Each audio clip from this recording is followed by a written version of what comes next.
Leaving off on the cliffhanger of episode 3, Vox Machina decides to, instead of just lightly easing you in to the more mature and adult themes and kind of the dark storytelling that we're going to go, no, it says, y'all ain't seen nothing yet, and just smacks you upside the face with a pot.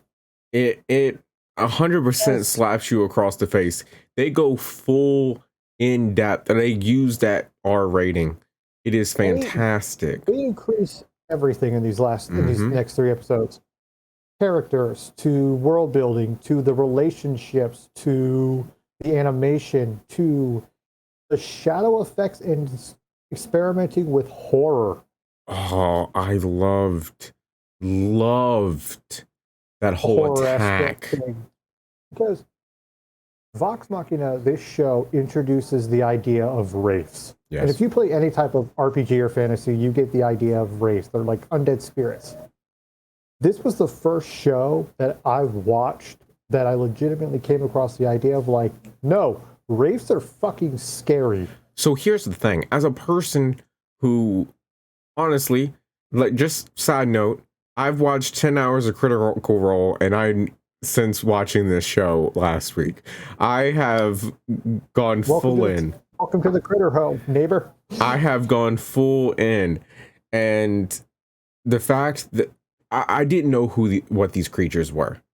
They showed up and they started attacking. I thought they were fucking killing people at first, and I was like, oh, they were. I mean, yes, like, the town's gone. Yeah. But I thought some of our heroes was just kaput, and I was like, what the fuck? And but before that, like, I'll openly admit, episode 4 is my favorite episode of the entire six episode run. Yeah. Because episode 4, from start to finish, the interaction with Uriel, to them all characters just interact. Yes. I love every type of interaction they have, from the wholesome adorableness with Pike and Grog to the kind of relationship, like on the same degree with Percy and Keyleth, about her telling about the Armaments Day, how that's going to play a major part, you know, and Vax and Vex deciding normally in situations like this, we can leave. Why aren't we leaving? Yeah. You know, realizing that they still care for each other. I love the introduction that they actually show him start to create bad news. Mm-hmm. I love that, you know, there's consequences of Pike's whole thing with the Everlight. I don't know how they're gonna go into that. So I did find it interesting. I made a mental note. I liked, because I did some history research of. There we go. I didn't want to go full spoiler, but I did history of the game itself that was taking place during the Briarwood arc. Yeah. So I know Ashley Johnson wasn't part of the Briarwood arc, and I liked how they're like, you know what? There are moments where it's going to go more of the way it originally went. So we need Pike to be not here. Right. And they gave Pike a valid reason in valid writing to be off screen doing something else. Wow. Decent writing, feeling why a character legitimately should not be there. Who would have thought?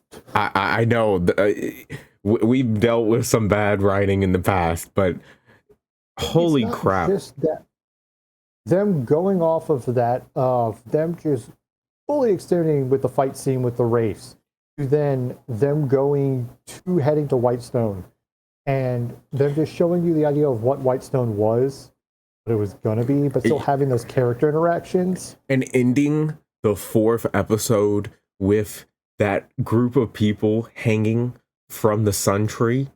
5th episode, yeah. Oh my god, yes. Oh, like, that's where I had to go to bed, guys. That's where I was like, you know, I got work. I got to teach some kids in the morning. Like, I got to go to bed. And that episode left me hanging. I was like, I don't want to. But holy cow, what a cliffhanger. I also noticed this about this, besides the tune change, is that these first 4 episodes, if you've noticed, they start experimenting with shadows. Yeah. It's like the cinematography in this is great. Like it's fantastic. Like there's two shots that stick out to me. One when they're meeting Keeper Yenin. They're all in silhouette shadow. Yes. But all you see is just the glare off of Percy's glass. I knew you were going to mention that. I love that. And there's a second scene where it's in episode 6, and they're at the prison cell, and they've all outside except for Percy because he's going to go kill Carrion. Yeah. And they do this one shot of he's still in silhouette behind one scene of the bar with the bars.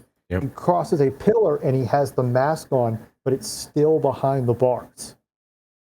Like, I love the cinematography in these episodes. Honestly, they are shooting this as if it was like some indie kind of horror film in a way, but live action, but it's in an animated form, and I love that. But like you said, the horror elements, they amped it to 100 this week. They have zombie giants just walking town, and that whole sequence dealing with the zombies breaking into the resistance, like holy, and just biting people, crushing people. Like, they use their R rating effectively. A lot of shows get the R rating and it's just for like 1 or 2 shots, and like it's wow factor. It doesn't add anything to the show, but this is adding so much world building, depth, and suspense across the show. It's improving tremendously on the characters for people who have never watched it before. I love just the side little interactions we're having with each other of like Percy and Vex about like, for the record, I have an amazing bitch face. You know? I love like, that scene. Or it's like, Scanlan, are you sure that it's in there? Well, it's one about Pyramid and zombies, and this little tiny little that says, fuck you, Vex. So I love those little character moments that add so much to it.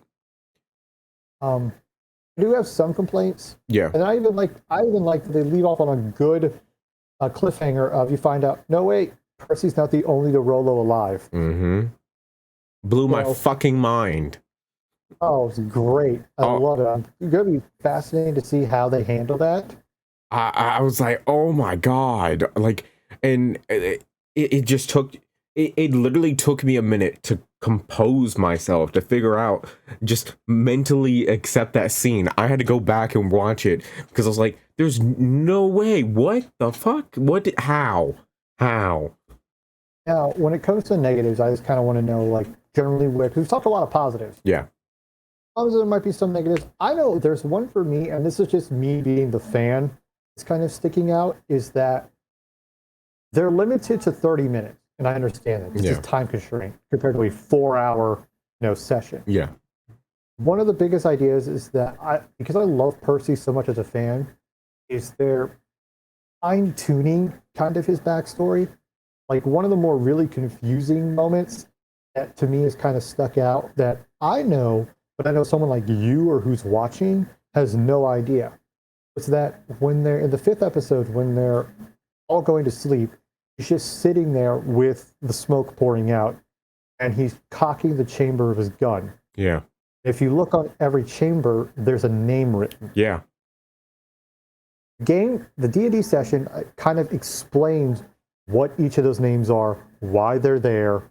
You don't really get that. You just kind of get that's a name on the gun. So literally, I have a bullet through your name. Yeah. So I that's one of my negatives as well. It came out of nowhere. Like, it didn't have no explanation. It was there. The only reason I really made 1 and 2 connections with it was because I watched Arrow, and with Arrow's list. So I was like, okay, this is probably what it's going to be. And then it turns out that's what it was. Now, I was surprised once he killed that first one, the name disappeared. Like, okay, so what's going on there? Like, that to me was one of the kind of the holes in information that I wasn't sure what was going on. But I think it's interesting. It is a slight negative, but it wasn't jarring. And there's one more thing that I don't really want to spoil, but it has to do with the smoke. Mm-hmm. Is there's a twist that kind of comes about with the whole smoke that they're kind of they're explaining, but they're not really explaining, you know, about like what it really is and why it is because of that. It's like, are you kind of saving it for later, or are you not? So that is kind of something I want to see how they handle in the future. Okay. You know, but all in all, these it's fucking great. It is Like, honestly fantastic. One thing I really want to praise the show about, and I mentioned this on another episode review for one of the CW shows, that show is doing a horrible job at cutting scenes together, and the pacing is hugely off. God awful. This honest to God is some of the best moments of letting a action scene breathe, letting moments breathe. I absolutely love that. I can actually see your action scene. Yes. You know? Yes. Like I can pinpoint everything that's going on. And the fact that multiple things can go on in the same shot, but you still take in it all, especially during the whole keep scene. Like there's so many things going on at once, but you're still able to see everything and able to pinpoint what's going on, what's the action happening, and the action's fantastic. I love that about it. I love how the first person that they interacted with in back at Percy's hometown that kind of said, hey, you need to hide, ultimately just dies. Like, and a gruesome death. It's just that little world building that just adds it, like, you son of a bitch. And it's like there's so much we can talk about. Like, we haven't even talked about Gilmore at all, who's just amazing. I like what they're doing with him. I like the foreshadowing they're set up, because this has been confirmed for 2 seasons. Yes. Okay, so I do like the foreshadowing for future events, like with the Ziggurat, or in like last episodes with the Dragon Eyes.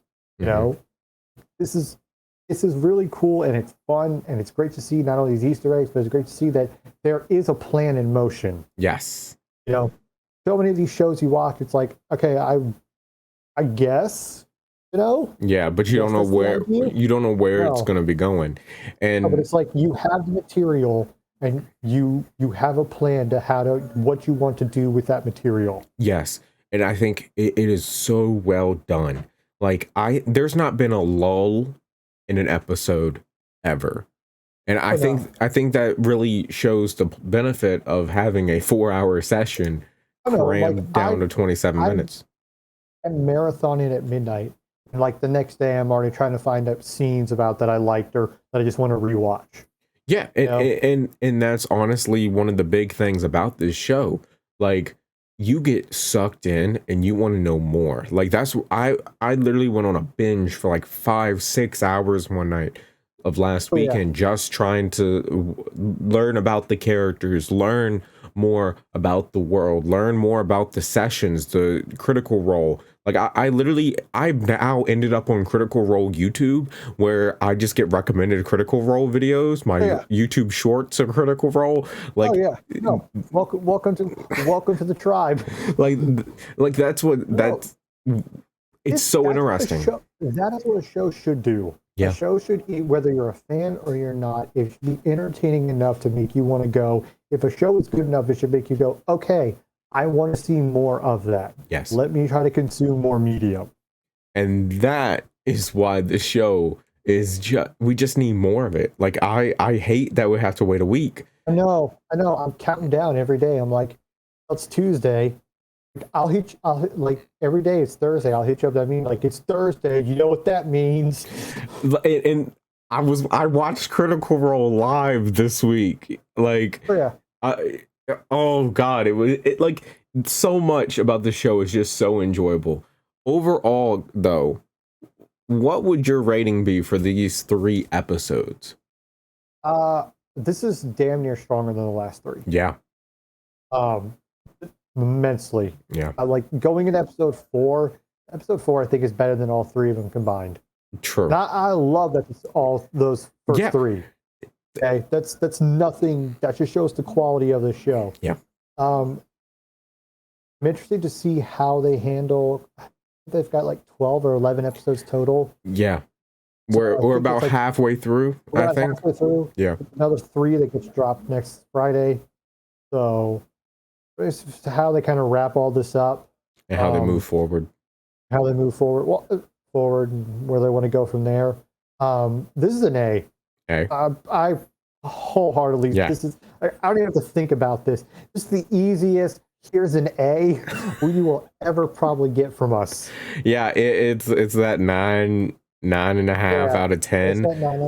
It's almost like an A plus. It's almost, I want to see how you stick the landing. Yeah, it's gonna be good. It's gonna be good. It's gonna be so good.